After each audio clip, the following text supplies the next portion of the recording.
నమస్తే.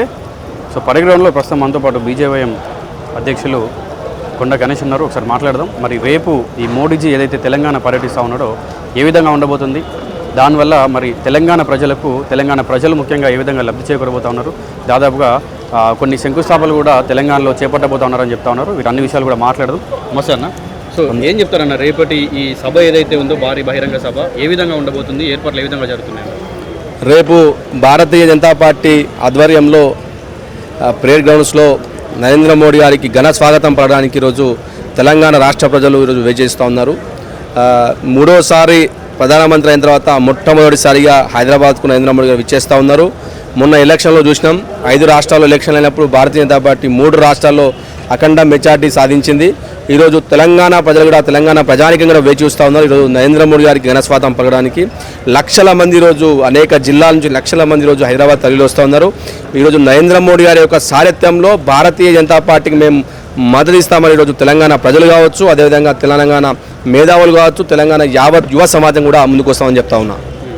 అంటే ఇప్పుడు మోడీజీ పర్యటన కొంతమంది విమర్శిస్తూ ఉన్నారు. ఈ మోడీజీ ఏదైతే కేంద్రం నుంచి వెళ్ళి తెలంగాణ ప్రజలకు ఒరిగింది ఏం లేదు, అసలు ఈ పథకాలు కానీ పైసలు కానీ తెలంగాణ ప్రజలకు ఇచ్చింది ఏం లేదు, వాళ్ళు జస్ట్ జై శ్రీరామ్ అంటారు, పోతారు అంతే, వీళ్ళ నుంచి వచ్చేది ఏం లేదు అంటూ ఉన్నారు. మీరు ఏం చెప్తారు? మేము జై శ్రీరామ్ అంటాం. అదేవిధంగా తెలంగాణ యొక్క ప్రజల అభివృద్ధి కోసం పార్టీ పనిచేస్తుందంటే భారతీయ జనతా పార్టీ చెప్తా ఉన్నా.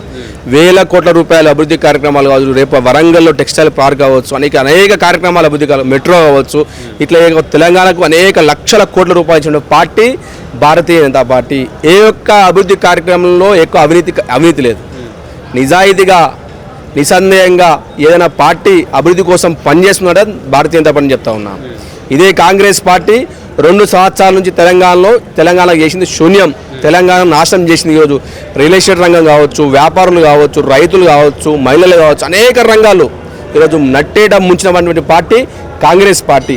అటువంటి కాంగ్రెస్ పార్టీని ఈరోజు ప్రజలు ఈ కాంగ్రెస్ పార్టీని ఎందుకు తెచ్చినామని వాళ్ళు బాధపడుతూ ఉన్నారు. ఈ 2 సంవత్సరాలు ఈ పార్టీకి ఇచ్చినామా మేము, అప్పుడు ఆ పార్టీకి ఇస్తే 10 సంవత్సరాలు ఇచ్చి రాష్ట్రాన్ని మొత్తం ఆగం చేసి 10 సంవత్సరాలు వేల లక్షల కోట్ల అవినీతి చేసి ఈరోజు కేసీఆర్ ఇంట్లో కూర్చున్నారు. అటు కాదని కాంగ్రెస్కి ఇచ్చారు. కాంగ్రెస్కి ఇస్తే ఈ పరిస్థితి.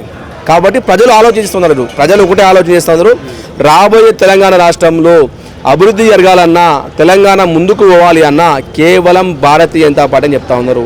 నేను ఎందుకు చెప్తా ఉన్నానంటే 15 సంవత్సరాలు తృణమూల్ కాంగ్రెస్ పార్టీని తుంగలో ఎక్కి బెంగాల్ రాష్ట్రంలో 15 సంవత్సరాలు ఒక పిశాచిలాగా బెంగాల్ రాష్ట్రాన్ని పరిపాలించింది.